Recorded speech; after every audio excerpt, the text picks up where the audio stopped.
Really?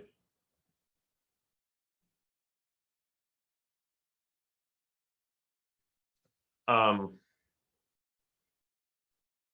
I don't know what to say. You have to cue me up. You always, serve my. Testing. There we go. All right, cool. We're back. When we go back and forth, it gets things a little funky, but we're already back. All right. Well, anyways, Timberwolves win by like 75 points tonight. What a fucking game! What a game. I was at the game. That's why we're a little late tonight. I got a new delivery in the mail today from Whoa. I have to take my headset off so I won't hear your reaction. Sorry. Well, actually maybe I can do it with the headset on. You want to hear my reaction? Yeah, we're not muted. You see this? Not anymore. Wow! What the fuck? That shirt is amazing. Yeah. There we go. That shirt is insane. Can you guys still not hear us? Or are you crazy? Nah, No, I think she might be delayed or something. Yeah. Okay. I just got to hear you say what the fuck twice. But yeah, that's awesome. I got that from eBay. Whoa. Crazy. I don't know the last time I was on eBay. Oh, I go there every once in a while. You can find some gems. But anyways, Cool. Timberwolves go crazy. Ant goes crazy. D'Lo goes crazy. Beasley goes crazy. Everyone. Nas goes crazy. But JBX is here. Holy cow. There we go. I love to see it. Welcome back, JBX. But yeah. Crazy good game. Almost too many good things to talk about. Now, I think we do need to, as Wolves fans, be responsible And just and temper it a little bit. calm down. I mean, like, obviously, Yeah. we do need to celebrate this because this is crazy. We got We to have see to. kind of the best of what this team can be. Yeah. And both offensively and defensively, because we were good on both ends of the court tonight.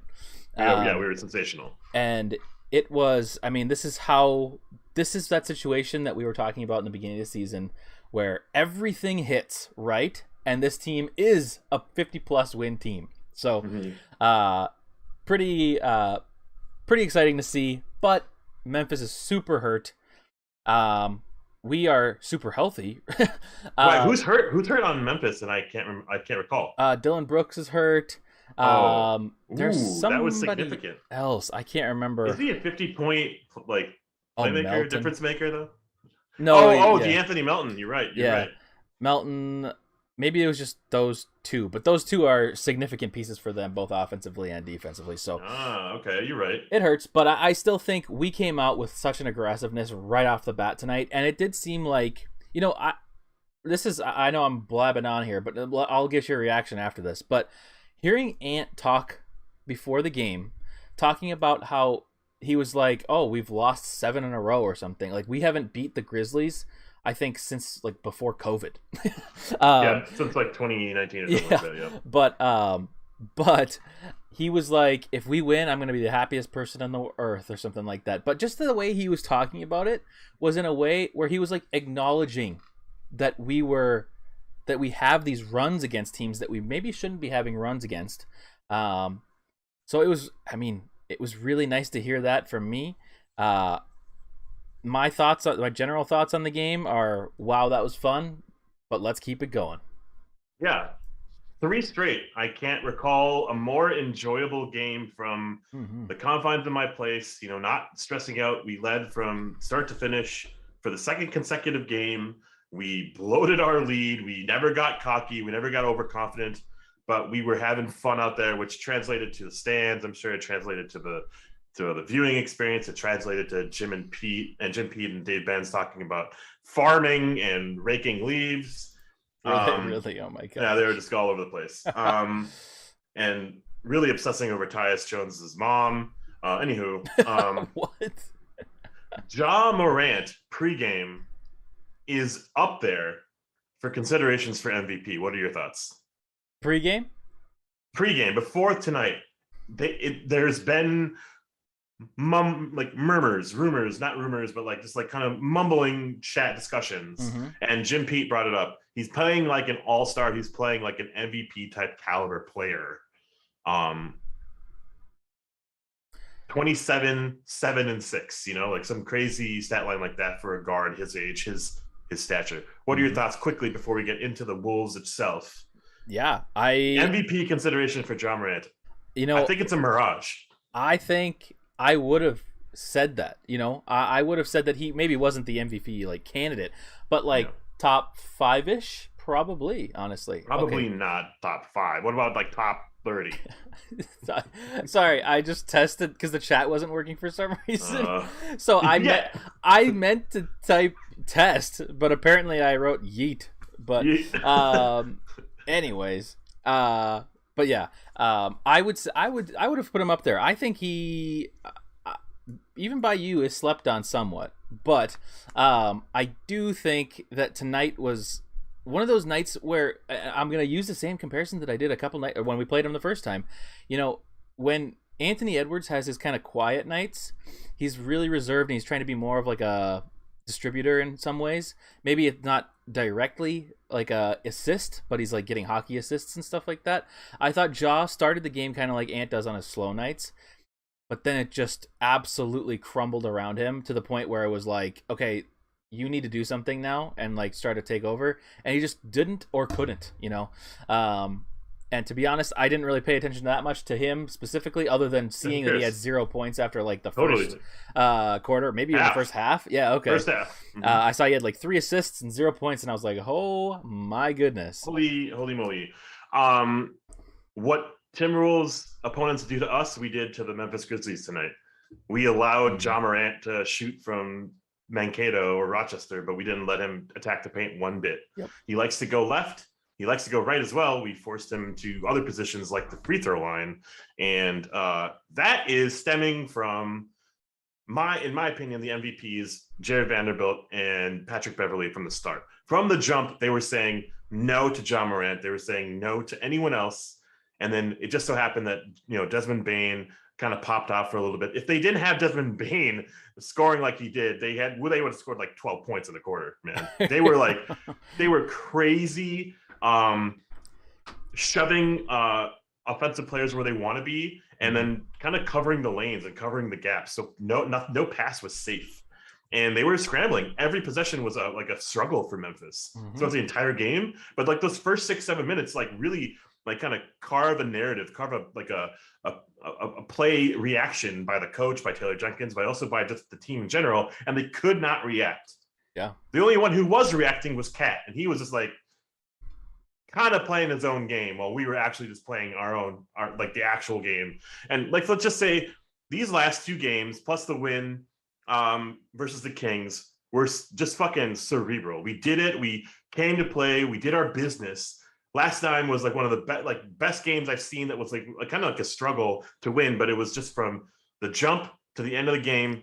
We just won. We did our business. We stopped who we needed to stop. And that was it, right? Yep. Tonight, same thing, only we just popped off. We didn't have to rely on our defense, but it just so happened that we were there the whole time. We didn't let off the gas pedal one bit, maybe when the subs came in at one point, right, when we struggled to score late in the fourth. But, it was incredible. I was so joyful. I was screaming, nothing but positives on Twitter and from home. And we deserve it as fans, totally, to just really relax and enjoy an experience, because in the first time since like game 82 versus Denver, there's something to kind of like, kind of build upon and cheer about, and kind of like, hey, on your first date, like, what do you do? I prime my life around these fucking Timberwolves, and on like a first date, I'm like, oh yeah, I'm a Timberwolves fan. I usually save that for like the 6th or 7th date, right? Yeah. I'll announce it. Like, what do you do? I'm a Timberwolves fan now.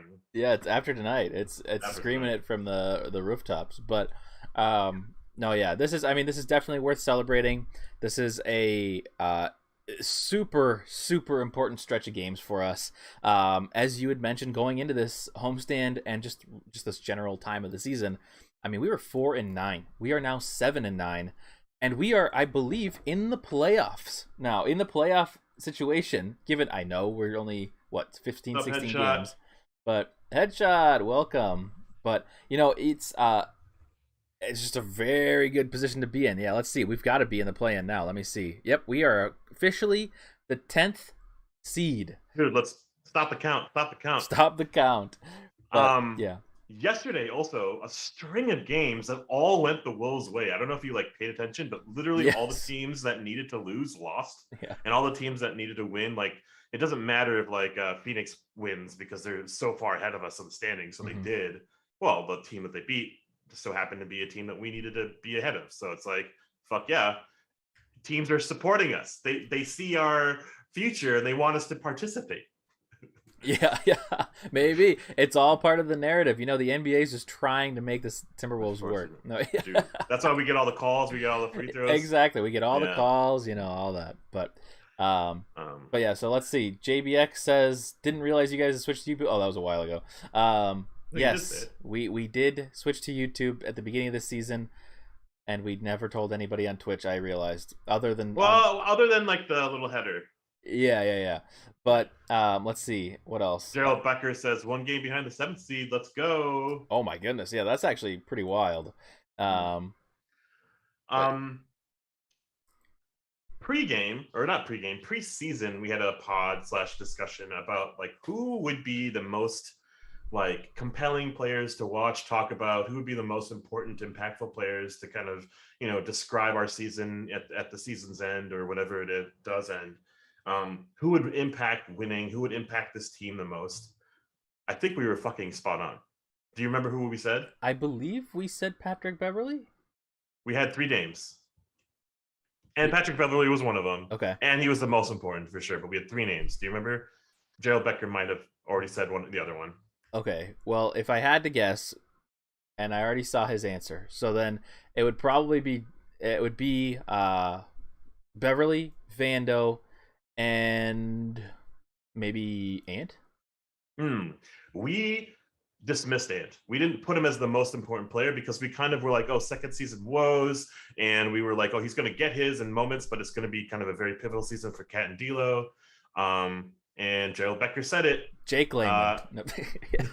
It was Patrick Beverley, Jared Vanderbilt, and D'Angelo Russell. Holy shit, fuck. Those 3 were fucking phenomenal tonight. If we're going to look at the future of this team, I think we were spot on with the 3 members named here. And D'Lo runs the engine. Patrick Beverley, Vando do all the dirty work, constantly in the paint, getting offensive rebounds and defensive stops and blocks, steals, deflections. D'Lo is that like kind of pace setter, and surreal experience watching D'Lo on the floor tonight. This is what I want to see from him moving forward. Of course, right? But like, I wasn't expecting it. You know, I was kind of expecting kind of some rocky moments from him, and he's been getting into like either foul trouble or shooting himself out of games. It was just so fun to watch him play the Brooklyn way, watch him play the simple way and not force anything, not trying to like get to the line by like all this other crap, but he went to the fucking line with his own game. And I was like, man, we got someone here who's really, really capable of taking games under his own control. And it's actually kind of funny. You probably didn't really see him throughout the whole game. You just saw splashes of him, but Doom, like, you know, season high for him, and like probably the most impactful player of the night outside of Beverly and Vando. So sorry if I talked your ear off there, but like those 3 players were preseason kind of hype players for us to kind of depict and like narrate the season. And tonight is kind of a culmination of all of that, like we kind of distilled into one little package. It was great to see. I agree. And also very timely, Vanderbilt and Edwards sure made our show name look great tonight. So we stocks rising. Yeah, seriously, Vanderbilt from day one. Man, oh man, the first half was like our vision was correct in both of what you're exactly talking about those 3 players and Vando and Ant together. But just an all around incredible night from, I mean, up and down the entire lineup. I guess the only place that you could really say that there was any room for improvement would be that 3rd stringers that came in. But even still, I mean, they let the Grizzlies go on a tiny bit of a run, but like realistically, we still won by what, like 42 points, 43 points or something like that. So we won the quarter. Oh my God. I didn't feel like that. Yeah, we were asked.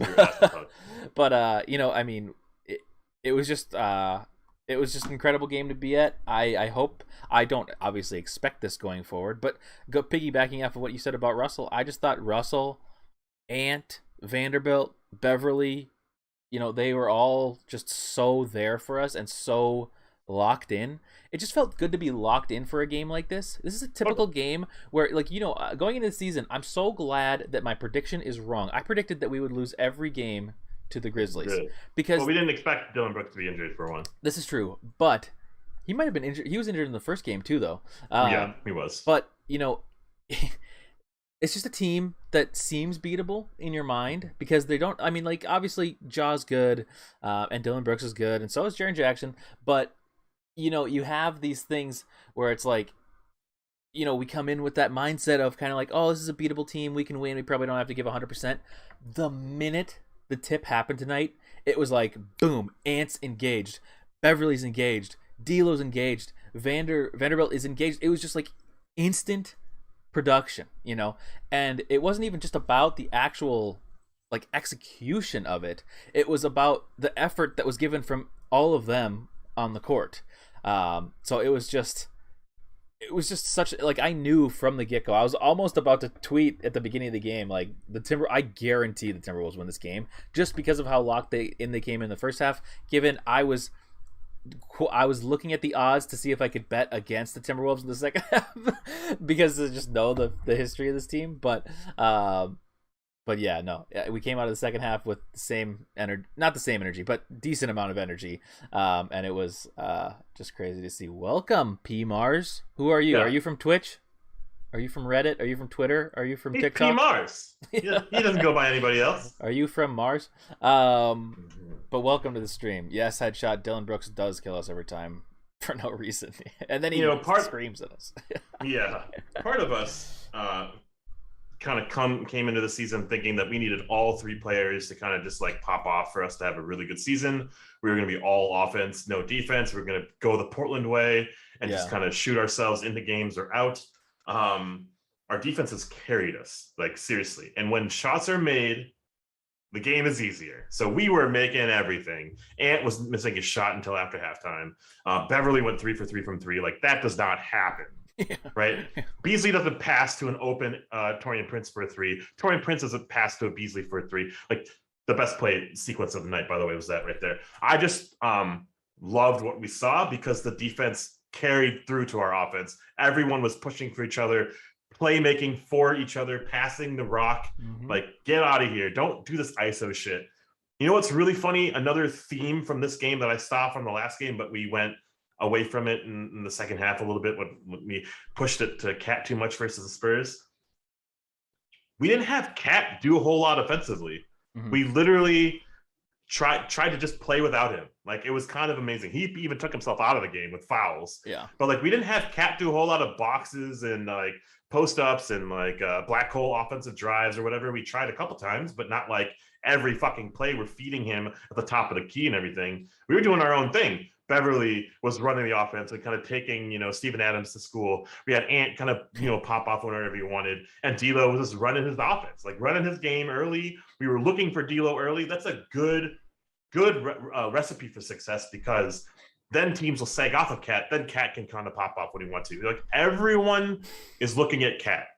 Whenever they play the Wolves, they're looking at Cat. If we go away from Cat, it's like a decoy. Yep, exactly. I think you bring up a great point in that, and this is what we've said before. I just think Cat being a second or third option on this team and having obviously you have to rely on a 20-year-old to be consistent then, which is very tricky. But if we can have Ant be the primary scorer and well, maybe not ball handler, but primary scorer at least, and just playmaker, I guess. And if it works, then that opens up the game for everyone. Because when Towns is the main one, it doesn't necessarily open up the game for everyone because he doesn't really have a post game, so he's just another perimeter shooter that can't drive as well. And the passing is, interesting at times. But obviously we get it up into situations like this, and Cat does look like Magic Johnson out there because he can freely do his fancy passes that he wants to do at less dire moments. There's a lot of times where we give him criticism on those passes, those fancy passes, because the last game especially was just oh my goodness, let's chill a little bit with the craziness. But tonight, this is the opportunity to use those moments, you know. But yeah, no, this is just a crazy good example of having Ant and D'Lo pop off for Cat to get those one-on-ones on the perimeter with a smaller defender that he can just shoot over, or a big defender that he can easily step back. You know, and I'm all for Cat step backs. You know, I think he's better at that than a lot of people realize. But speaking, actually, one thing that got me super nervous tonight, when Cat drove and didn't get a foul against Steven Adams, when he fell, I legitimately thought that we had like a Paul George broken compound fracture at that moment. Because he landed on his foot and went backwards, and it looked like it was just like gonna pop. From my angle, I was like, "Oh my goodness!" So yeah, I think this is what you're talking about in chat. But yeah, a little bit for sure. Towns needs to not end up on the floor. He needs to be. I want him to be like a precious commodity, you know, like he is. You know, I want him to be on the 3-point line. I wish that he was better at posting up. He's just not the best. Obviously, tonight, he still has the elbow to the face to Jaren Jackson. I don't think that was even called against him, but it was happening. But anyways, you know, about the rest, I mean, none of our starters even played 30 minutes, so everybody got to rest, and we had our big three all had 20-plus points, so can't really complain that much. But really. Just a pretty... But on that note of the big three, like we're expecting the big three to kind of perform all game for us and all season for us, and that's just not going to be the case. You know, we're not spoiled like we were in the 03 and 04 season, where we were just literally guaranteed 70 points from the big three. We might have nights where we get 50, we might get 40 from our big three. It's the energy that these two players, Beverly and Vando, has come out, and they are nonstop, right? Literally nonstop. And it feeds and it fuels the rest of our players when we're making shots. It even makes that even tenfold. Ant's playing defense harder when he's making shots. It's a guarantee. It's crazy. As long as our defensive philosophy is stout, our game plan was solid. I don't think I saw anyone go off base and like kind of improv on offense or on defense. Crazy how connected we felt tonight. And overall, hands down, one of my favorite performances of the season, but probably in a long time from the Timberwolves, start to finish. Yes, and how about those Culver shots? Oh my gosh! So let's start with the Culver dunk though, because that kind of pissed me off. He did dunk it, and I was like, whatever, garbage time, you can have it. And then he airballed a three, I believe. But then the second airball, he was at the free throw line. Yeah, he didn't even behind it. Yeah, he didn't even hit the backboard. He didn't hit the rim. He didn't hit the net. He hit it, but he did. It was like a foot or two to the left, right? yeah. From our standpoint, it looked like it was a line drive, but anyways, yeah, it was clearly off. But he has that stupid hitch still, and it's like still just as bad. And anyways, shout out Memphis. Culver. Yeah, I tweeted at him too. It was pretty funny. We had all three play well tonight. The third being Cat kind of coming late in the game. And he in the second half was one who probably changed the most from everyone in the first half. And thank fucking God, because he played so within himself in the second half. And it's just what I want to see.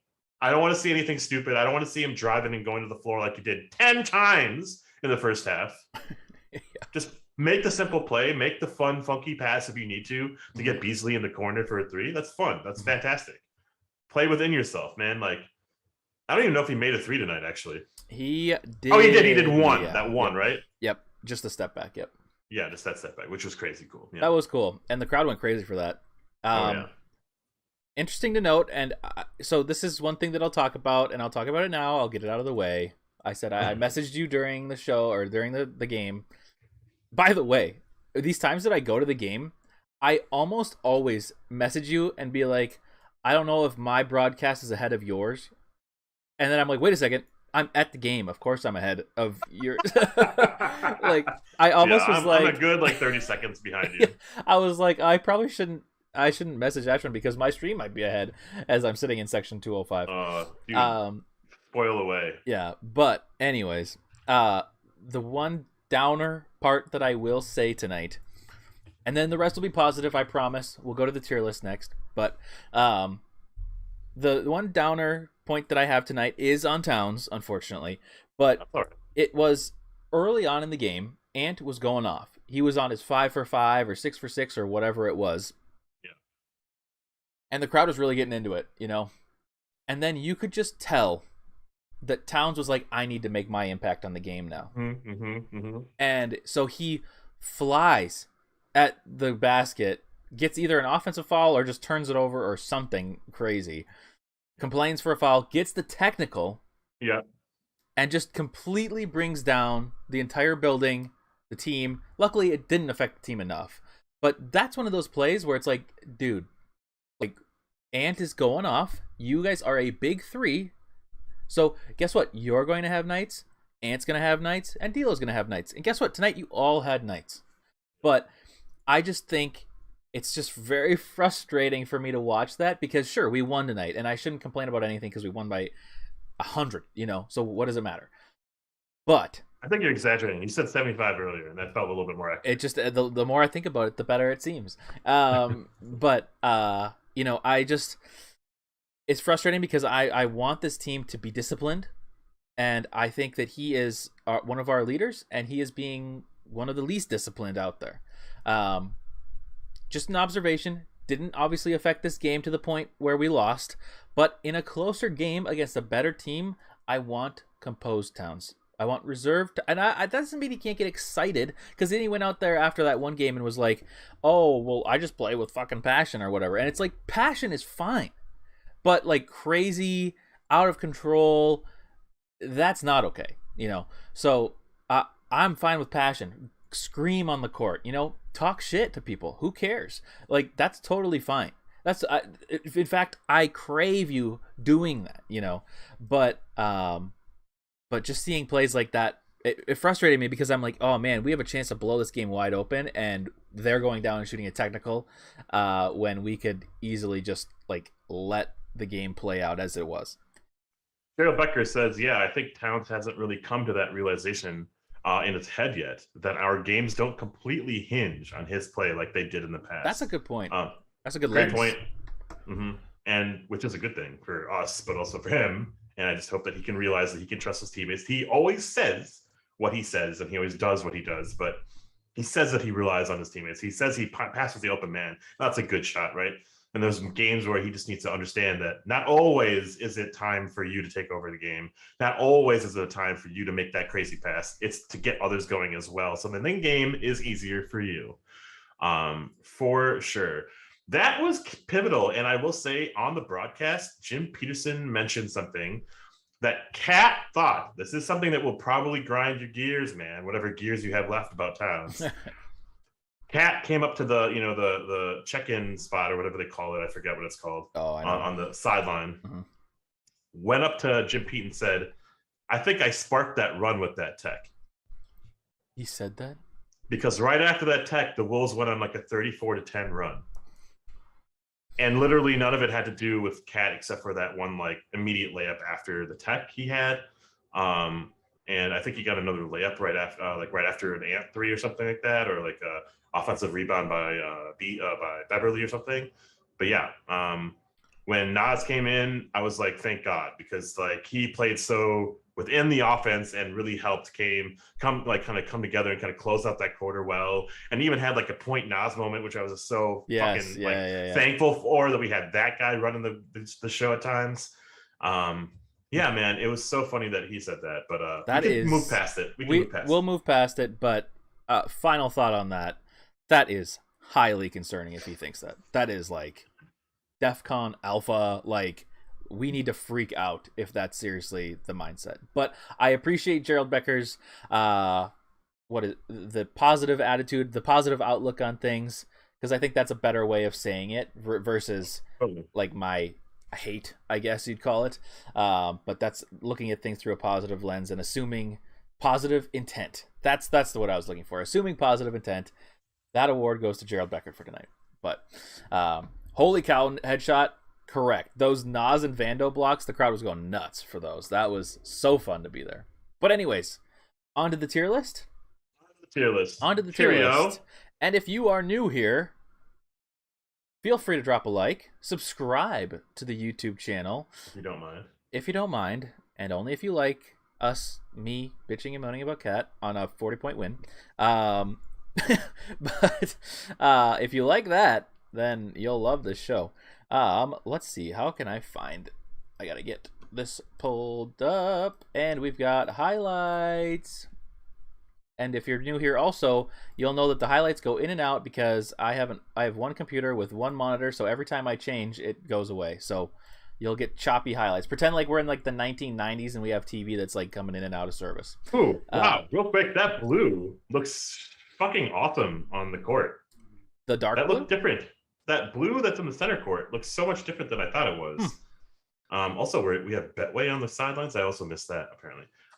In caps, Headshot said, no caps, with all caps. We can move Leo, Layman, and Noel out of DNP. Yes, right. Yeah. Quattro exclamation. I just was doing that, yes. We can move basically everybody out, other than, right? Is that the last one? The fourth? The fourth? McKinley Wright the fourth, yeah. From Colorado. But yeah. We can Headshot. Yeah, I see it now. Alrighty. Well, and JBX says it wouldn't be a Wolves game if we didn't have something to bitch about. Thank you, JBX. See, you get us, JBX. Speaking of something to bitch about, can you talk to us in layman terms? Because we're not as high royalty as yours, as Jake Layman terms. Jesus fuck. Oh, we have to make that like a segment of the show. of the Lifetime Fitness. And now the future boycott of Lifetime Fitness. Oh, you want me to describe the situation on why we're boycotting? So, everyone, this is a serious talk, okay? So, earlier on Twitter, maybe yesterday or the day before, I posted a link to free tickets from Lifetime. Lifetime was giving out free tickets to a selection of 4 or 5 games. I can't remember exactly how many it was. And you could get tickets for every game. Many, I got lower level tickets to, even center court lower level tickets, that I was very excited to go take my dad, take my wife, take my dog. Just kidding.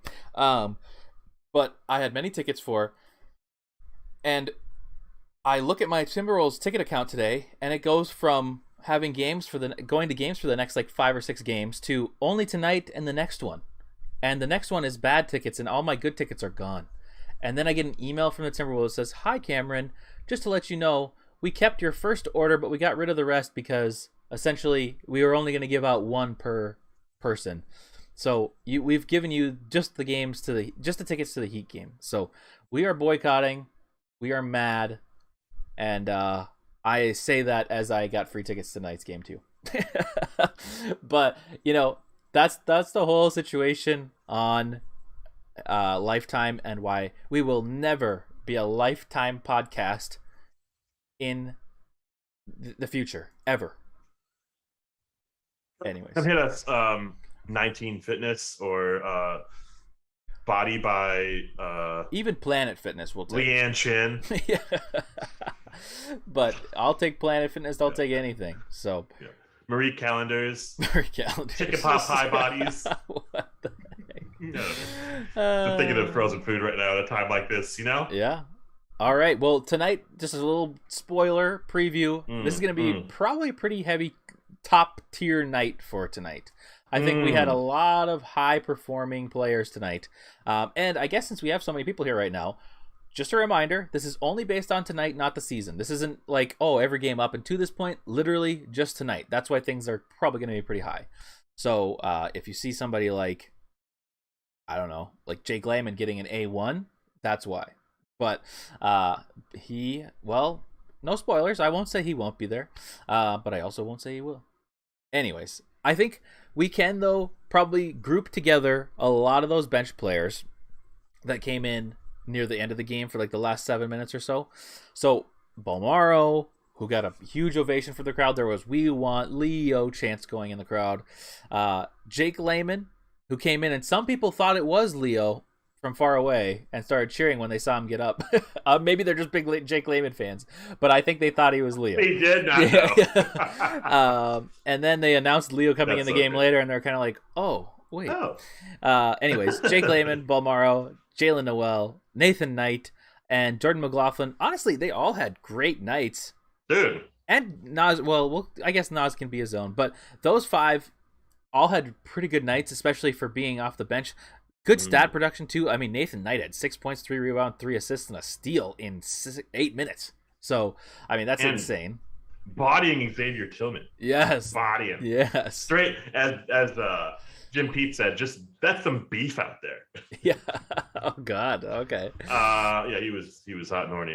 What? Nope. I will say the worst of the bunch is Jake the Snake, Maximin Layman. Explain that in layman terms. No. He had 0 points. He did have 0 points. He did shoot it a couple times. But he was a +9. Anyways. Well, I guess we can't fault him for that then. Anyways, I think so. Maybe Jake Layman's a C tonight. The rest, do you think they could all be Bs? They played above their role. Yeah. They were playing, first of all, and they played well, and some of them didn't even miss shots. Yeah. Paul Morrow and Nathan Knight didn't miss a shot. They were 100% from the field. 11 points, dude. That's some fucking value from our third stringers that we thought were, first class. They were actually ass, but are actually okay. Mm-hmm. Yeah. No, I agree. I hope that came through. I am just putting everybody in and trying to locate them. I think I put Gerald Becker wants to say one thing, and I think I agree. D for Noel. I'm tired of watching him shoot so much in garbage time. Oh, I want actually, to see how the other guys do, but he soaks up 60% of the possessions.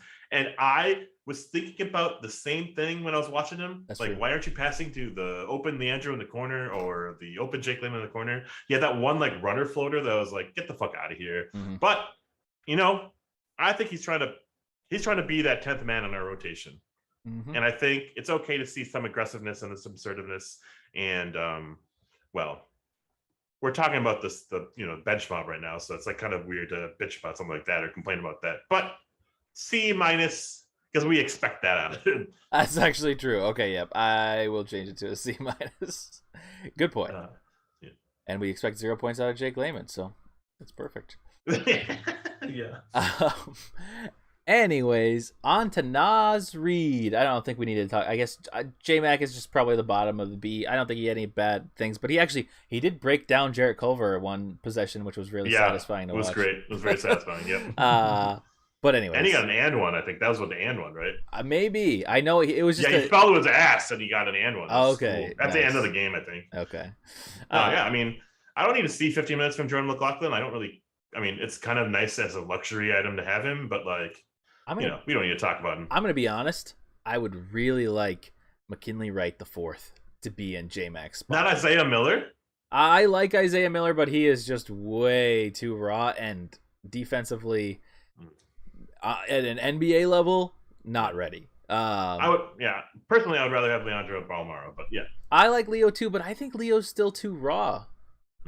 I'm very excited for the future of what he could be, but I just think at the moment it's like garbage time is best for him. Now, you could argue that he should be the point guard when he comes in, not J-Mac or Lil Mac. But yeah, McKinley Wright looks really good in Iowa, and I know that's just Iowa being Iowa, but he still just looks so good. I just think, and he's got a little bit of size to him. I don't know. I would love to see him come up because that would be exciting for me anyways. So cool. Anyways, on to the next. Naz Reid. Isn't he like 5'10" or something? He is very short. He's short, stocky, but he's a little bit bigger. So he's a little thick. He's a little thicker on the ankles. He is a little thick, yeah. Naz Reid, 4 points, 6 rebounds, 2 blocks, 1 steal. Pretty average night from Naz. However, he had flashes of like, oh my goodness, I love you, Naz. Yeah. And that puts him up in C tier for sure. You said C tier? Yeah, I said C tier because he didn't really get into double digits like he is prone to do, and often relied on to do though. And his point flashes were amazing. His blocks were ferocious. He got his rebounds, but he usually is a little light on rebounds for a big man. Yeah. But he's doing a good job boxing out the other big, so then the other guy can get the rebound, like the guard can get the rebound. And his points came in the first quarter. Like I don't think he scored again. Gerald Becker completely disagrees with you. He says B+ to A on Naz. And I could actually be persuaded to a B because I think he had some effort plays 4 rebounds that I personally saw anyways. I don't know if they'd show up. I don't even know if he got the rebounds. I don't remember. But there were plays where he did that. So, and I guess we won. So yeah, you know what? We're in a good mood. We'll give him a B. I agree. Headshot, it's hard not to think so. If Carl Anthony Towns and Nas is the best center rotation in the league. But I think we got some work to do still in that position. Yeah, we still do. It's great to see like they kind of feed off each other. They play well together, and they also all mimic each other's skill sets. In a lot of ways, I prefer Nas to Cat, but Cat is just an sensational shot maker. So it's kind of interesting because they are both very similar players in that they're like a stretch center basically, where they can both hit threes. They can both drive. Nas is quicker than Cat is for some reason. I don't fully understand that still, but Nas can move so quickly. And he has a little bit better of a post game, but obviously Towns' ability to shoot threes is far superior to Nas. So they kind of have interesting balance between the two. But the thing is if like one of them, like let's say if Towns gets hurt in a game or something like that, if Nas comes in, our offense can stay up pretty similar because we can. I mean, it's not like some drastic change. It's not like we're going to like Steven Adams or something like that, where it's like we have to completely change the way that we play. So it's kind of an interesting dynamic to have both of them in there. But at the same time, it's nice to have both of them in the same times versus certain lineups because it's just hard to guard two of those. We have another tool in our tool belt, on our toolbox shed. Fucking, I don't know. Yes, no, I agree. But anyways, B for Nas. I agree. I'm fine to be wrong. Next up. It's a good day to be wrong. Yeah, Taurean Prince, who kept his hot shooting streak somewhat alive. Yeah, he did. He had 9 points, 4 assists. He was 3 of 7. And he was the lowest plus-minus player tonight. Well, he played a lot of garbage time for some reason before Leandro came in. He tweeted tonight. He tweeted last night. We got one. He tweeted tonight. Another one. Yeah. And then he did hashtag Wolfgang, but he misspelled wolf. Or maybe that's the fucking problem with the English language. What did he misspell? The plural of wolf is wolves. But it's not WOLVE. He did that? He did hashtag Wolfgang. Wow. And that makes me happy. That makes me smile, right? That's amazing. Just like as that famous YouTuber, Twitch streamer said, makes me happy, makes me smile. Yeah. Wow. So a good game, though. I am all for Prince having good games. I am all the Prince Beasley kind of relationship budding before our eyes is going to be so fucking key. We're going to rely on our bench to carry us through moments where our stars aren't performing. And if they are building chemistry on the court like Levine and Gorgie Chang was when we were shit. Oh, don't remind me. Fuck yeah, dude. Fuck yeah. Peace. Rest in peace. That one little relationship. You're right. And I think the one thing that was a sucky part for us in the beginning of the season when we went on our huge losing streak was that everybody was off at the same time, and we really just needed some bench players to come to play. And Beasley and Taurean Prince, if they can be there in games where Ant isn't playing well or D'Lo isn't shooting well, if we have them coming off the bench, I'm not saying that they're going to come in and start playing and making up for Russell, but like it can keep us in a game.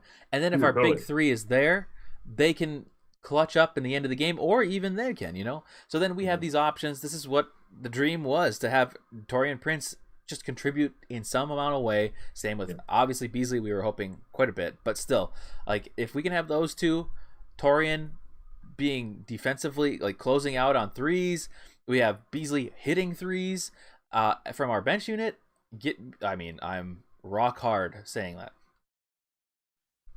We don't win this game without our bench, just straight up. If they played all 15 dudes and we played 5 dudes, this is a really stupid fucking comment. I don't even know why I'm saying this. We scored 72 from our big three, which is sensational. Then 83 with Beverly, and then 88 with Vando. We need to win the game. We need more production than just our starters. Yep. Here's where our comment comes in. Sometimes, or here's what the actual comment is coming in. Like sometimes our starters don't perform the way that they're supposed to on paper, and these guys kind of offset that, right? Like any production that you are missing from your Ant Edwards and your D'Lo, you could maybe pick up the slack and then some with these players, because they at any given moment can get hot, and then we just feed the ball. And Prince does nothing wrong. Like straight up, he doesn't do anything wrong. His vision is like, kind of like in that like savvy vet mode, and he's still young for a vet. And so I'm really excited about him having like found himself a little bit within the season. And even him in like pregame, we had this like an interview with him, and he's just like, fuck, I don't care what I'm shooting right now, because it's like I've only shot 30 times from three, right? He's like 22% or something like that from three. That's like really shitty odds, but that's like to start the season. End of the season, he's going to get to 37 to 40%. That's what he kind of hinted at. And that means he's going to have this meteoric rise to get to his percentage average, right? Mm-hmm. So it's just a matter of time for someone like Prince. 3 for 7 from the floor is not anything to be, rag home about. Be like, fuck yeah, right? But he got to almost double digits there, and he got, Beasley going when Beasley needs some extra oomph, right? He can't create for himself. Mm-hmm. Beasley and Prince were also moving like nothing I've ever seen. Yes. From the bench, and that's what we really need to see is movement. So then you free yourself open, you throw to the player who gets open. Hell yeah, man! Like that really can just steroid this team out of control. We beat this team by 43 points. We got like dumpstered by them earlier, and we got one to overtime with them. So like this team is kind of like not our rival, but we are very similar in potential, and we just outgunned them, and we literally played to our strengths and let them kind of swallow in their own pride. They went 9 for 32 from three. We hit almost 50% of our threes, which is insane. And a large part of that is also just how our bench came to play. Beasley and Prince are part of it. And I think we said this early on in the season. This team is going to go on very high runs and very low lows, because it's going to be where nights like tonight, where we have shooters like D'Lo, Ant, Beasley even, to where when we are up, they have the confidence, all the confidence in the world, and a mega green light to shoot.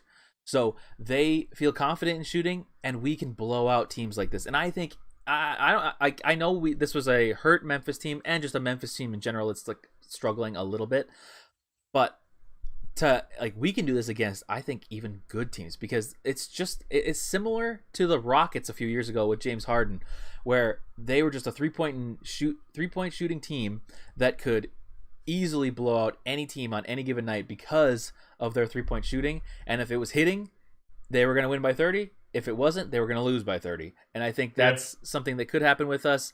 Side note, to kind of go off of what you're saying with Taurean Prince and Malik Beasley, like I've been saying this all season about Malik Beasley, he is by far the most active on offense for us out of the entire team. And to see him and Taurean both kind of doing that at the same time is just so exciting. So I agreed with your point there. Did we even rate Prince yet? We haven't. But yes, and I see that everybody in chat realized that I put yeah. This shout out to the Memphis Grizz, the Mem Grizz, for trading Patrick Beverley for Juancho, Hernan Gomez, Jared Culver, and they cut Juancho, and they don't even play Culver unless they're down by 40. And Beverley is a goat for us, man. He's literally changing our culture before our eyes, right? Like, it's insane. Bev goat. Cannot believe we fleeced them on that trade, and we never fleece anyone. We usually hand out coats to the needy and give fleeces to other people, like other teams. That was my joke. That's so bad. Put me in my corner. Put me in Juancho tier for that shit. We need a canceled tier. Cancel me. That was cancel me, Bert. But yeah, what do we think? What's his face was Taurean Prince. What's his face? Yeah. Here's what's his face. I mean, this is a B tier for him for sure. Yeah, I agree. Nice. 21 threes versus the Spurs, and that was a season high. What did we do? 23s tonight? 23s tonight. Get that Arby's while you can, while they're hot. 48.8% from three. It's so cool, man. We were shooting so crazy at a point. Like, the team was shooting 65% or something like that at some point. And I was like, and that wasn't just in the first quarter. That was after the first 2 or 3 quarters. Yeah. B tier for Taurean Prince. Let's stop talking about his ass. But I know. Oh, there he is. I was trying to find him. I was like, what the heck? What was I going to say? Dude, I hope our defense, our tenacity and our aggressiveness continues, because we are not going to shoot like this. And how are we going to come to play on nights that we don't shoot like this, right? I'm scared to see the actual outcome, but I can think about us playing at least 80% of the way that we have been tonight, and at least shoot ourselves into games after the fact. Yep. Agreed. All I had right. a quick question for you Yeah. as we get into the starters. We Almost. saw a lot of dunking tonight. We got an oop from Vando. We got a sensational 2 dunks throwdowns by Ant. We had a couple cat dunks, cat slams. We almost had a D'Lo breakaway slam, but he laid it in like a chump. Yeah. Is there like a dunk to win ratio that we can kind of quantify for the Timberwolves? Because we don't have that kind of bone in our body until Ant kind of arrived. We had a Zach LaVine on occasion, but that was usually dunk contest. We had a Wiggins rookie season only. Cat tries, but he usually falls on his ass. Yeah. Yeah. Just real quick, I think we should like go deep. We should go inside the play with window concepts and kind of figure out if we have if we get 7 dunks or more, we get an auto win. I think that's a very astute observation. Astutely. And I think that is the Timberwolves version of Lawler's Law. Lawler's Law. If we get to, what'd you say, 7 dunks? I don't know, 7. Like, that just shows that we're aggressive, man. I think that is a good law, and that is the new built from day one law. Okay, count dunks. Every time we play games, do a little fucking shot every time we dunk. Yes, the amount of dunks, I almost could guarantee you that correlates to the amount of wins that we have. And if you're drunk, that means we're good. And then we won, and then you're just going to relax and enjoy whatever shit we spew out. Yes. But if you're frustrated, you didn't take a shot, we're here with you. All right, before we get to the starters, we have 2 other bench players. We can very quickly go through Jade Mcdaniels, who was fouled out, man. He fouled out. Yeah. I didn't even know he had a foul. He fouled out on that play. It was so stupid. He's barely out there, man. He fouls out. Like, this is not the McDaniels I want to see, but he had 2 steals and he had a killer. Like, they were trying to throw an oop to someone, and he just like smacked it away. It's like out of nowhere. Yeah, like that right there is a C tier. He's worse than C tier stat wise, but I really like him coming off the bench. We haven't lost a game since he started, wearing his headband and new designer hairstyle. So keep that shit going and stop fouling and make your shots. I don't know, man. Like, it's simple for McDaniels. He's one of the best defenders on our team, but he just plays with the same aggressiveness, whether he has 0 fouls or 5, apparently. Mm-hmm. Yeah, this is true. Oh, bad night from him though. So I gave him D tier. And I feel bad on a win, but at the same time, like, it was pretty rough. So, anyways, on to the last bench player, Malik Beasley. We already talked about him a little, so we probably don't need to go too much into him. Very similar to Prince, though. I think he probably deserves a B tonight. Another good shooting night, 4 of 8 from 3. He helped us get that Arby's. Speaking of which, I have to double check and make sure that we don't have free tickets that they're going to take away from me. But, yeah, it was a good night. I think B is probably fair for him. Great. While you're checking your messages or your DMs, D'Lo, his post-game interview says, after a 43-point win over the Grizzlies, I don't think I can actually come to terms with that. We won by 43 points. This team, that's crazy. He says, I think we can beat any team. Simple as that. I'll take our 5 against any 5. I'll take our bench against any bench. I'll take our coach his ass off tonight. It's coming to light. Okay, whatever. This is D'Lo that said that? That's D'Lo who said that. And I'm making all 5 of his threes in the first quarter tonight.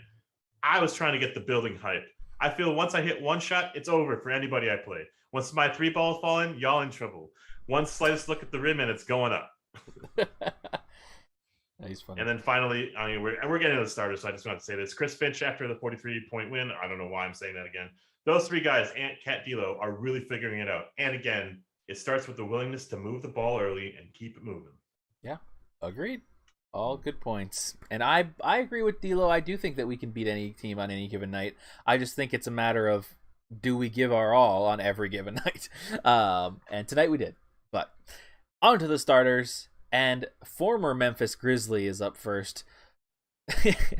Patrick Beverley. Revenge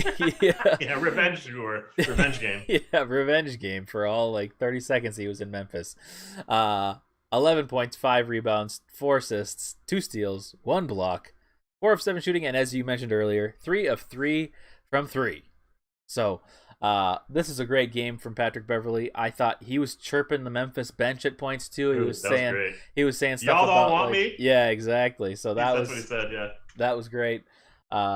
I love it. But I this was just a great night from him. He only had 22 minutes, but we didn't need more minutes of him because we were so far up. But he was, I mean, all of our starters were plus 26 or higher. So incredible. Those plus 22 minutes were incredible, man. Like that first stint was something that, like, you know, what dreams are made of, man. Like what players who want to play in the NBA have to grind their entire life until they make it. And then some people are just overhyped, and sometimes they play into that hype and live that lifestyle. This guy grinded from fucking everything, for everything he was worth. And you got to just tip your hat, but also like how spoiled and how lucky are we to have a player like that willingly wanting to play it for our team.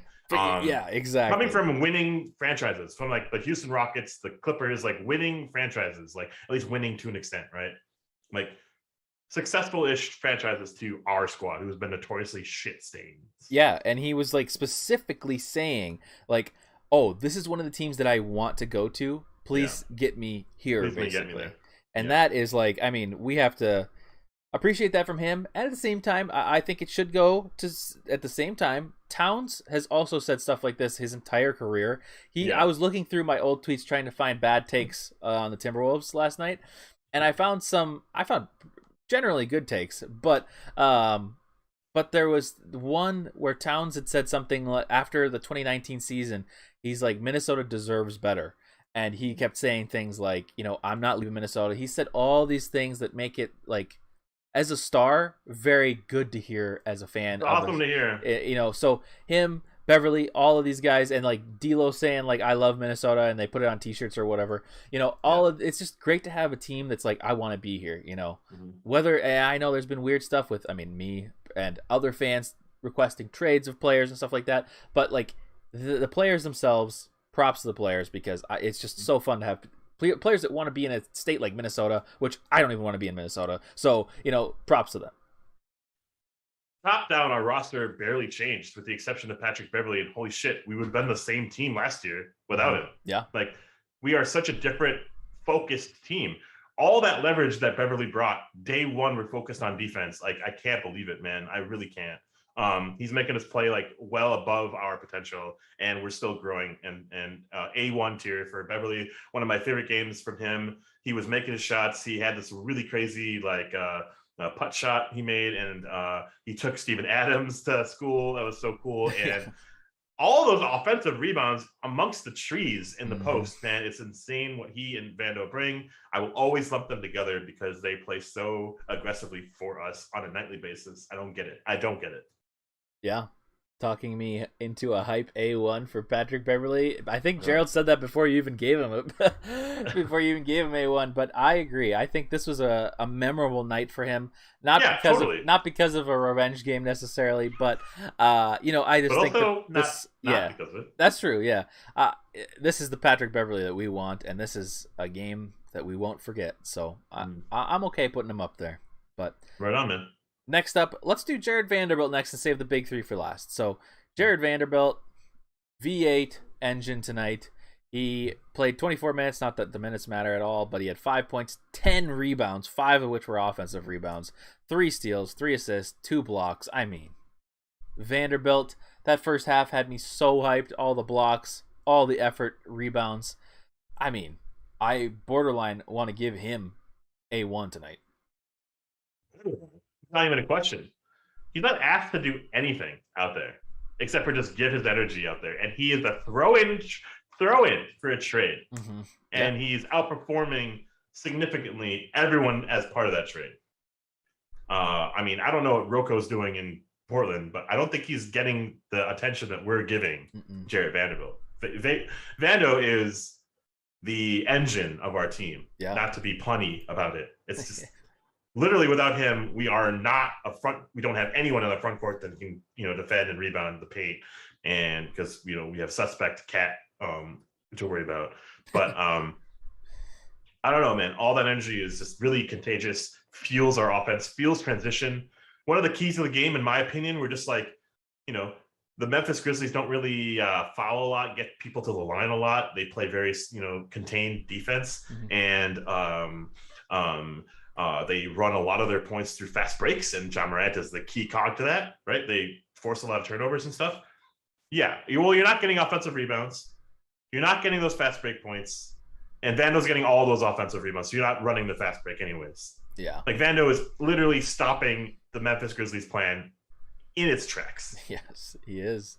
I just love having Vando out there. We've wanted Vando in there from day one. Vanderbilt from day one. There it is. Hey, we knew somewhere last year, at the beginning of last year, that Vando was going to be in the starting lineup for us, and boy, is it paying off. I mean, him being out there, like if we don't have Vanderbilt out there, we're not winning these games. So I put him in A1 because he deserves it. It was really funny is that we found some glue here in our starting lineup. We found some stability. And one of the big changes was putting Vando in the starting lineup. The other big change was putting Beverly in the starting lineup. Our engine is running on, full mass. I don't know. That's a sailing. I don't know. Yeah, I think I know what you mean.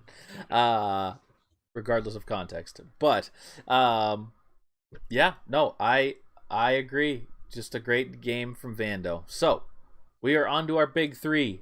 If you're new here, leave a like, subscribe to the YouTube channel. We do this after every single Timberwolves game, even if we lose by the same amount that we won tonight. So that's pretty special. Anyways, that's very special. That is quite special. All right, who do we want to start with? Russell, Edwards, or Towns? You pick the last name and run with it. We're gonna. By the way, someone called him D-Russ on the broadcast. And I don't know about that one, but that's not the name to call him. I don't know about that one. D-Russ, interesting. D-Russ. I don't like that either. Also, let's start with Carl. I was gonna say Carl, but side note: in the arena, whenever D'Angelo makes a free throw or a bucket, they play the sound bit that somebody just saying D'Angelo. Yeah. And I'm like, what is that from? Does D'Lo want that in there or something? I don't know. It's very weird. Sure. Anyways, but Towns is up first. He only played 24 minutes, but again, like I said, all of our starters, nobody played more than 27 minutes. So Towns in those 24 minutes had 21 points, 5 rebounds, 2 assists, a steal, a block. He shot 8 of 15, another high efficiency night for Carl. 4 of 5 free throws, so he did get to the line a couple times. Did have 4 personal fouls. Only 1 turnover tonight, which is good. And less of a factor than the other players tonight, but I mean, he still had his moments. He kind of had to step aside for Ant and D'Lo to kind of do their thing for a lot of the night. But obviously, we had dunk contest Carl. We had Jokic wannabe Carl out there. We had step back Dane Moore, Carl Anthony Towns. Right. We had every version of Carl Anthony Towns. 9 lives of Cat came out tonight. Yes, that's true. Even the T, even the complaining, even the Tibbs era. And yes, that's right. Oh my God, that was so funny. Way to go. 4 fouls a tech. Most of them can be avoided by just playing fucking better and playing smarter and sound and not putting your hands on the fucking hips of players, but walling up. 5 trips to the line is enough, but it's enough to win by 43 apparently. But we need you on nights when we're not popping off. Yeah. Mm-hmm. And Towns, you're a baby at times, but you definitely are not a baby in the post. You need more than 5 rebounds. You need 25, 10, and 5 on a nightly basis to keep us competitive. Luckily, your teammates came to play tonight. Cat had a sensational second half, mostly because he was playing fun and we were up big.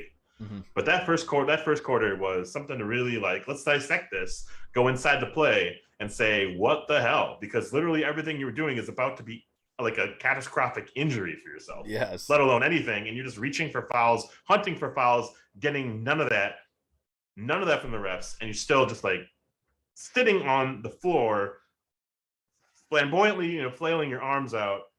Meanwhile, Memphis is scoring in the other end. So yes. Thank you for that. Oh my gosh, music is playing. Oh my gosh. Thank you, Roy Jackson, for subscribing. Holy cow. You were like, what the fuck? Jesus. I don't know if anybody heard that, but that was insanely loud. Holy Carl cow. Thompson, Steph Carley, Stephen Curry Clay, Carl. Okay, so one thing that we noticed, right, and we've noted and we've kind of pinpointed his offensive prowess starts at the perimeter. We have really opened the paint for Ant to drive, and we have basically taken any advantage of them sagging off of us and clogging the paint to their disadvantage when they do that, because we can just have Carl shoot 1,000 times from 3. Mm-hmm. He needs to shoot 6 to 10 times from 3. He only shot twice tonight. Like, that's not acceptable. That's not enough. And well, we won big. We didn't rely on you. We didn't need you, honestly. Yeah. Cat. And so on any given night, even if a game that we would won marginally or lost, I would have put you at a C tier. You're a B tier for me. I think I can get on board with a B tier. I think that makes sense to me. Apparently, it's just going through all of our alerts now. So if you subscribe to the channel, feel free. No. Your name will show up on the screen.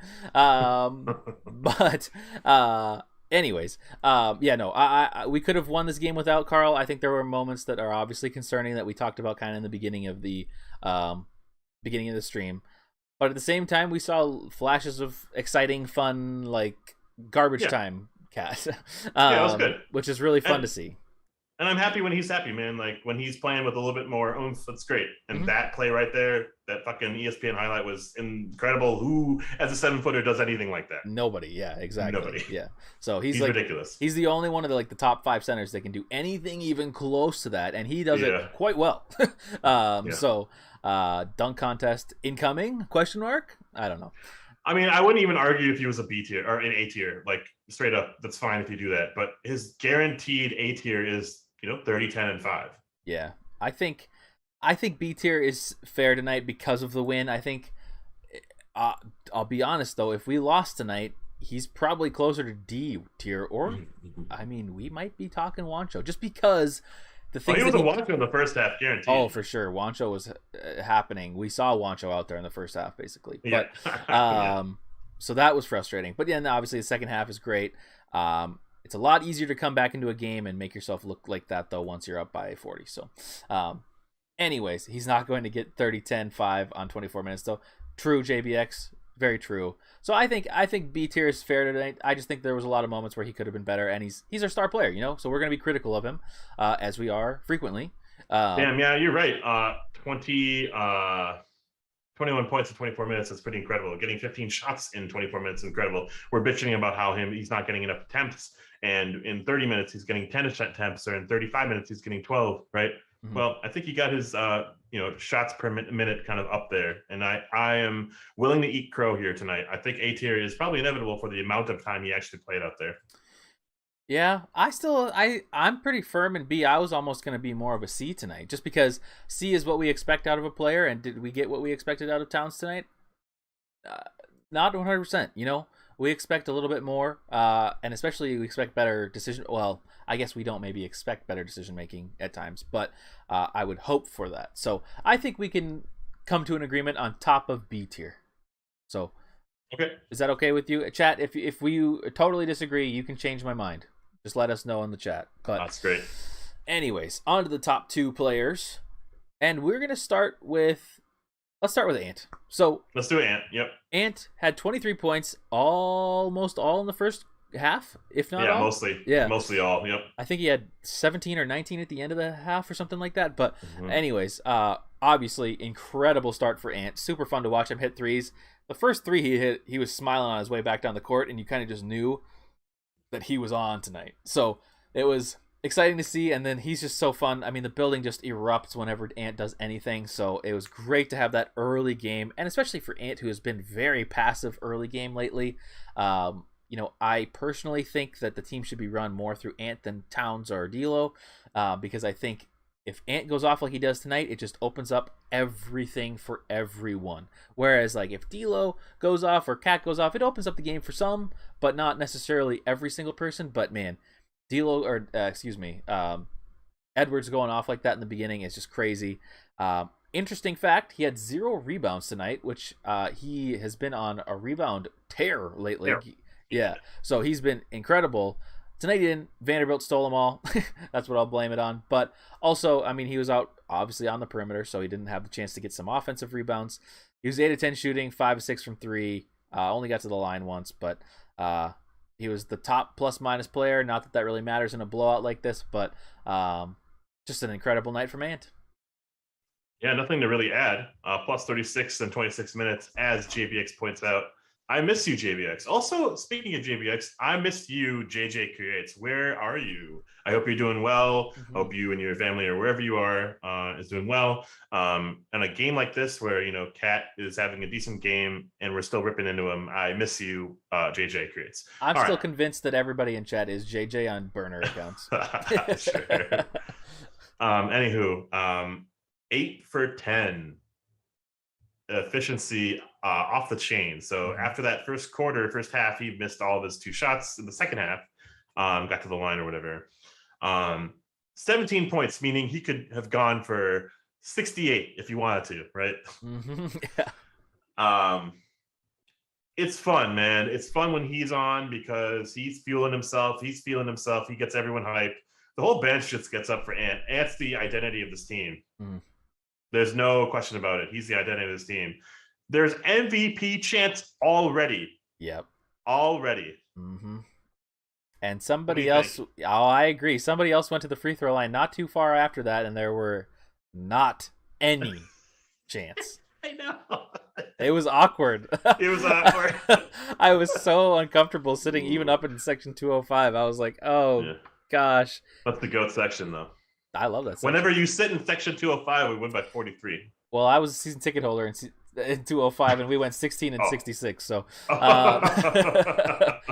so maybe not. Never mind. But I agree with what chat's saying. I think it has to be. This is an unforgettable night from Ant. Even just the first quarter, I feel like it has to be A1. Yeah, for sure.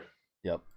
Even without the ridiculous stat boosts from he gets any offsets from other people not getting rebounds, he gets those. Just 8 for 8. He set the tone. He's like, now what? What can you do now, Memphis? We've literally shot you in the foot. What can you do to respond? Yeah. No, I agree. And for anybody that's new here, leave a like on the stream, subscribe. You'll see your name show up, and maybe super crazy loud music will happen. Yeah. And then. We do this after every show. Anyways, literally, just fuck everyone who said we were supposed to select James Wiseman with that first pick, or I don't know, man. The LaMelo Ant debate. Who cares? I'm so happy for the Hornets. Yep. First off, Melo is looking like a fucking stud. Yep.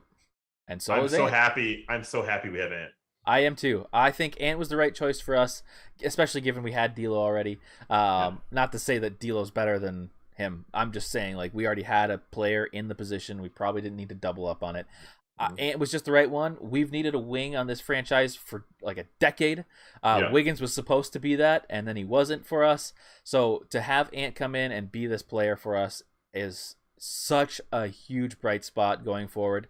Even if this season only ends up being 500, or if we somehow don't make to 500, it's still such a bright spot, and I don't regret taking Ant, and I also have no ill will towards LaMelo, because I think both of them are incredible, and I hope that we can see them both on some kind of a Rising Stars All-Star game together, because those two together would be so fun to watch.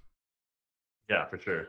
Also, the future in the NBA is in good hands. I can't wait till the LeBrons and whatever the filth of the NBA get off because I honestly I can't wait for these guys to get the attention they deserve. A1 tier from Ant. This he's probably one of my favorite players of all time. He's ready to be that for me. I'm ready for that, and I'm just waiting for that post game performance to just say or that postseason performance to say, I guarantee you I'm taking you as far as I can go. I don't think it's off base to say I fucking love him. Yeah, I know. I am. My stock has never been higher in a player. I want to say I cater my life around this stupid team, and people are constantly asking me why. People in my head, not actual people, and now I can say fucking this is why. Yeah, no, and this is why I'm hot. Yeah, this is the reason we show up. This is why we're built from day one. It is for Vanderbilt and A1 from day one, Anthony Edwards. These are the two that give us hope. These are the two that I believe, maybe not Vanderbilt as much, but Ant will propel this team into legitimacy.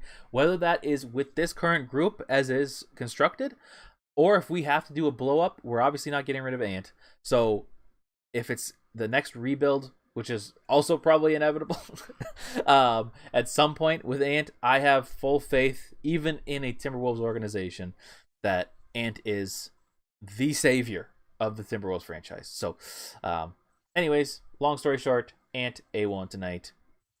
And on to the last player of tonight, D'Angelo Russell, who may have been the player of the night. I mean, Ant obviously had the crazy night, but D'Lo's play tonight was just crucial and so needed, and honestly, the reason that we scored 140 points or whatever it was. He had 28 points, 4 rebounds, 5 assists, 9 of 15 shooting, like you had said earlier in the game, or early in the show. Efficiency for once from D'Lo. The activeness on offense, but not just the activeness in the driving to the lane and flailing for a call. We're passing the ball, hockey assists, just quality point guard game from D'Lo. Yeah, man, this was my favorite version of him I've ever seen. He can't do anything wrong for me. Like when he's playing like this, early in the season, he did not look like worthy of being traded for Wiggins. I'll say that much. But I'm so happy to eat crow on that crap because, I'm so happy for D'Lo. Like D'Lo needed out of a situation that he was in, and he needed to be, in a culture where it kind of fostered him to make the moves and make the growth within for him. Like he's going to be a third fiddle to Curry and Clay. Like, get the fuck out of here. He's not going to be that leader that he wants to be. That like kind of culture, like emulsifier. I don't know. That's a weird way of saying. I just think about food all the time. And like he had a weird kind of stigma. Like he's this closer, right? And he has to kind of perform in those moments. And we don't need to get in those moments when we have performances like this, because we'll carry a blowout. And thank God for blowouts, because I'd rather see a very steady team building chemistry and building continuity than worrying about if we can score or not, And so D'Lo, we have a little bit less of pressure on, if he can score or not, comparatively to like a Wiggins, because Wiggins is always super inefficient. Yeah. When D'Lo's hot, man, there's no player I'd rather have on my team. Repping the Wolves. And it's known. It's not like where Wiggins, where it was like, oh, sure, yeah, like you're saying, the consistency factor of it. Like D'Lo is a known commodity in the league where if he is on, it's danger, and you have to get on him. And that's why in big threes of the NBA today, where every team is trying to have a big three, then you have these moments where 2 defenders have to go to D'Lo, then Cat and Ant both have 1 defender on them, or there's somebody else open. So it's just having one of these players go off like that, especially a D'Lo who has been proven consistent on other teams like Brooklyn, to play like this frequently. Like, it's just, as you said, huge. I agree with everything you said. I agree with chat. A1 tier, the best player of the night for sure. And I just can't believe what we've been able to buy from him on the defensive end. He's getting it. He's figuring it out. And this isn't a very pivotal season for him, as his career is blossoming into his kind of prime and post prime. Like, what can he be defensively? Well, he's looking like a pretty solid defender, man. Like getting rebounds, boxing out players, pushing people out of their player comfort zones, of their ideal zones, and just generally playing smart. He's not doing anything out of the ordinary that we have sometimes seen from players like Wiggins and other things like that. Yep. But a person who's controlling the rock, who's kind of like our stable genius out there on the court or whatever shit, you want to say it about describing him. He plays so within himself, man. I love it. And the craftiness is so unique. You don't see it from any other player. And when his passing is on, man, you feel the hype that he gets when he makes those plays, man. That oop to Vando. Let's get the fuck that reaction. I don't think he did the oop. I think it was Beverly. But when that I think he gave the pass to Ant for that breakaway dunk, and he's just like as excited as Ant was making it. I don't know, man. I'm rambling. No, and that's a good thing. That's a positive. And honestly, 9 chips to the line. This is my favorite version of D'Lo, man. I want this for the rest of the season, and I know it's going to be ebbs and flows with D'Lo. and that's okay. If we can get like, if we can get everything clicking and like the cogs are all kind of aligned and gearing together at the same time towards the end of the season, with D'Lo playing like this, we'll be in good positions for the playoffs. Yeah, no, we certainly will. If D'Lo, Ant, and Vando and Patrick Beverly play like this all season, if our A1 tier plays like this all season, we're making the playoffs, no doubt, regardless of the silliness that we critique Towns on. Look at that tier list, man. Those 4 players, if 3 out of those 4 players come to play and have like those kind of A1 type nights, we win guaranteed. I bet you $1,000 a game. Yeah. We win on the back of the 3 of those 4 players. And here's the play that you were just talking about. Yeah. Yeah. Ant to D'Lo to Ant, right? Yes. Oh, look how hype he got, man. Like if you saw the replay, he got so incredibly hyped for it. Yes. And that just fuels everyone, man. He leads from behind. He leads from within. He doesn't need to bark out orders, and everyone kind of buys into it. And man, I'm such a D'Lo fan when he's playing like this, man. Me too. Everyone should be. Having D'Lo come to the team, I was obviously super hyped to have him. The whole hype around it. It's a big change. He's a star name that everybody knows. To having that in Minnesota is obviously fantastic. I will say that I was hesitant at first just because I thought that maybe he was a little bit. I hadn't watched him very much, and you see all of his stands on Twitter go crazy all the time. And that sometimes, when people are speaking so highly of somebody, that sometimes tempers my expectations for them and makes me think, oh, kind of like when somebody says, oh, you have to see this TV show or you have to see this movie. Then it's like, okay, my expectations are high now, so now when I actually see the product, it's probably going to be a letdown to me. And at first, that was happening for me. So many people were so high on D'Lo, and he came into our team and just was not good. And maybe he wasn't good at the time when he came into our team. But I started to get down on D'Lo a little bit. And over the last, especially at the beginning of this year, even with his poor efficiency games, there were plays and just decisions that he was making along the way that kind of made me be like, maybe I was wrong initially about D'Lo.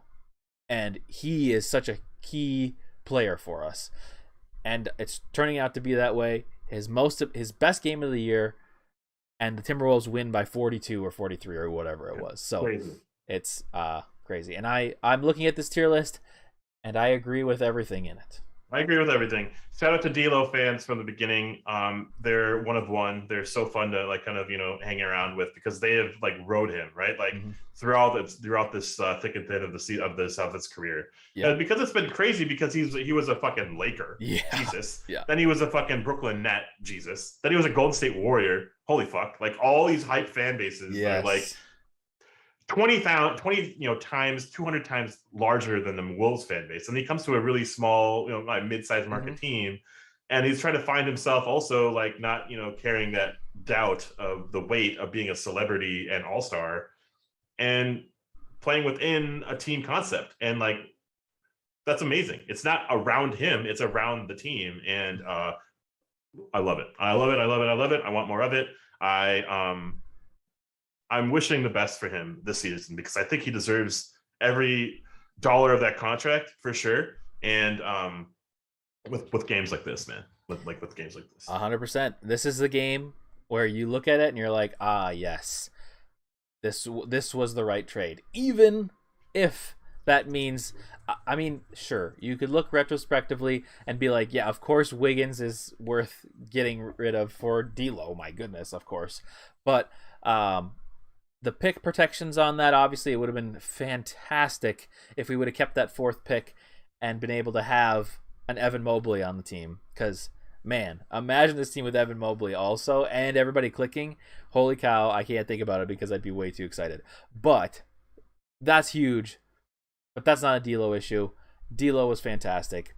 And shout out, just like you said, shout out to his stands because not only was he in the bright lights of all of these like top tier teams and top fan bases, those fan bases also have a ton of haters that specifically go after those players. So these D'Lo stands have to deal with all the crap from all the like every different opponent of Golden State, Lakers, the Nets to some degree. It's just like. Man, shout out to them. Just like you said, you guys get to celebrate tonight, which is good. I don't have a closing thoughts. I am so happy, so hyped for the squad, and we should, temper our expectations. We're still kind of that 35-40 win team, kind of at a peak. Mhm. We might need some growth within, but this is a building game. This is a game that we can look at and be like, these are when everything aligns, this is what happens. Gerald, We blow out a fucking team. Yeah. Gerald is just staying on that 52 win train. I mean, he's not wrong. Yeah. Now he's not wrong yet. Yeah, the one thing you guys can let yourselves be super hyped about is we beat Memphis, who is likely going to be in a very similar spot to us end of season. And if we were to lose every game to Memphis, like I had predicted this year, then we lose tiebreakers, we lose all of those situations. So to have a win against them and now be 1-1 with them is huge. Because if we can go into late game situations, that's fantastic. Late season situations with a lead against them, and we're close in the standings. Holy cow, I'm ready. So, here, 1 second. I have to take a peek at my dog real quick. All good. Peek that dog while I chat about the fact that we're playing the Zion-less, basically winless New Orleans Pelicans. The Pellies as they like to be called, or as they probably don't like to be called, are currently standing at 3-15. What? They beat someone other than us? Okay. They are 3-15. The Pelicans have won 2 games other than just us. Wow. That's crazy. I didn't know that. Yeah. I mean, I don't understand what that team is doing. Kind of like the Kings. I don't understand what I think it's Willie Green is their coach or something. And well, Zion is on. They were talking about a 5,000 calorie diet for this Zaire Williams for Memphis to bulk up. And I was kind of just thinking like, what the fuck 5,000 calories looks like, and what do I eat on a daily basis? And they're kind of like joking around like 36 White Castle burgers or something like that. Weird. They're just going off on tangents, man. What the fuck is Zion doing, man? Like, and where is Zion? What's happening? Like, they're now adjusting their entire catering experience at the Pelicans facilities. So they did Zion wrong apparently, and so this is a winnable game. What are we talking about? This sample size of 5 games was like such a pivotal moment in our season because we started the season hot 3-1. Everyone was like, let's buy in the playoffs. And then we go in a 6-game losing streak. It's like, everyone, let's buy in for Banchero and Holmgren. Yeah. And then now we're in this like weird funk where we're like, we could be a pretty good team. We are in there in the cusp of it all. We are 2 games out of the 4 spot. Like, let's just be real here. Mm-hmm. We're not far off from that. And also be real that we're also a 10 seed. Yeah. And we lost to Phoenix, but then we beat the Kings, the Spurs, and now whoever the fuck we just played, the Memphis Grizzlies. Yep. Pelicans tomorrow. Monday, sorry. Mm-hmm. Pelicans Monday. Heat to cap that off. Let's go 5-0, man. Let's make this a fucking dream. Man, if we go 5-0, then the hype is back and the hype is real. Yeah. Just because, I mean, like I was kind of saying, I think we just had somebody follow, really? But it was behind everybody for some reason. The Pelicans beat the Clippers? Wow. I'm replaying. The Clippers lost 2 in a row, and one of them was the Pelicans. Oh my god.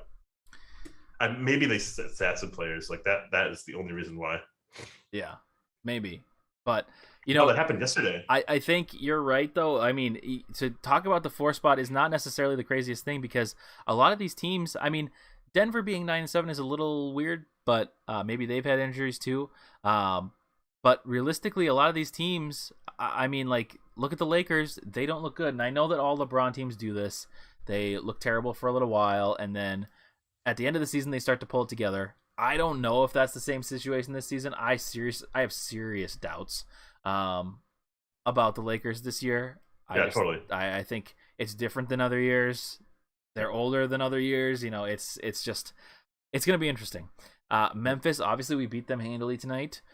Portland has not looked great. They look like a beatable team, kind of in the same realm as us.